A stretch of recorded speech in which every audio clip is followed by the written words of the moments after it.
Ce qui est clair, c'est qu'on doit mieux gagner sa vie lorsqu'on travaille.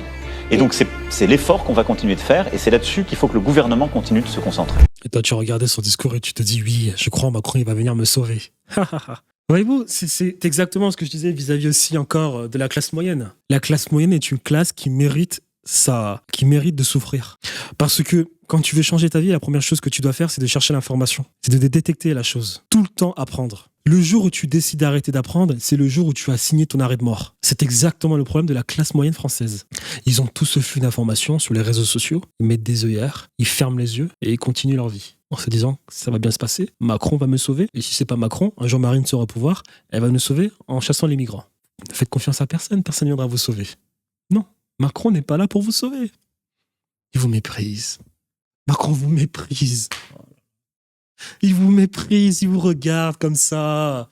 Vous l'avez vu durant sa présentation lors de l'ouverture de la Coupe du Monde de rugby?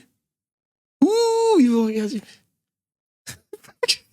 Vous me huez, mais c'est pas vous qui m'avez mis là. C'est pas vous qui m'avez mis là. Je ne travaille pas pour vous. Mais je m'en fous de vous.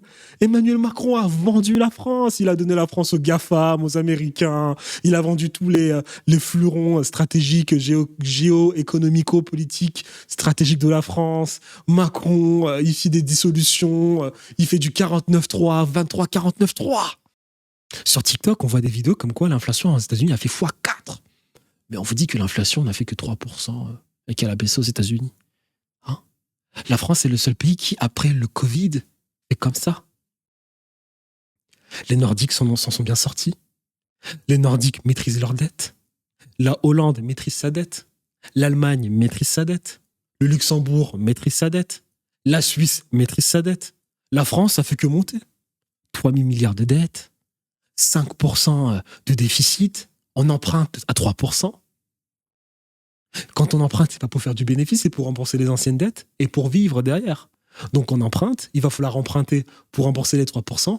Le déficit s'accélère, mais tout va bien. Tout va bien, Macron va nous sauver. C'est joli, hein. C'est joli. Puis vous allez regarder ces vidéos, vous allez dire que je suis arrogant. Vous allez cracher dans les commentaires pour les gens qui vont regarder ma vidéo et qui vont pas être d'accord. Et après, vous allez continuer votre vie. Vous allez appeler Héloïse. Pour lui demander quand est-ce qu'elle peut passer à la maison pour passer du bon temps ensemble. Héloïse ne va pas vous répondre, bien évidemment. Puis vous allez être content, vous n'allez pas être content. Vous allez essayer d'appeler votre plan cul. C'est-à-dire que vos 3 enfants vous font chier, vous allez appeler votre plan cul pour essayer de passer le temps, pour décompresser de ce que Thierry est en train de vous dire. Elle vous méprise aussi, donc elle ne va pas décrocher le téléphone.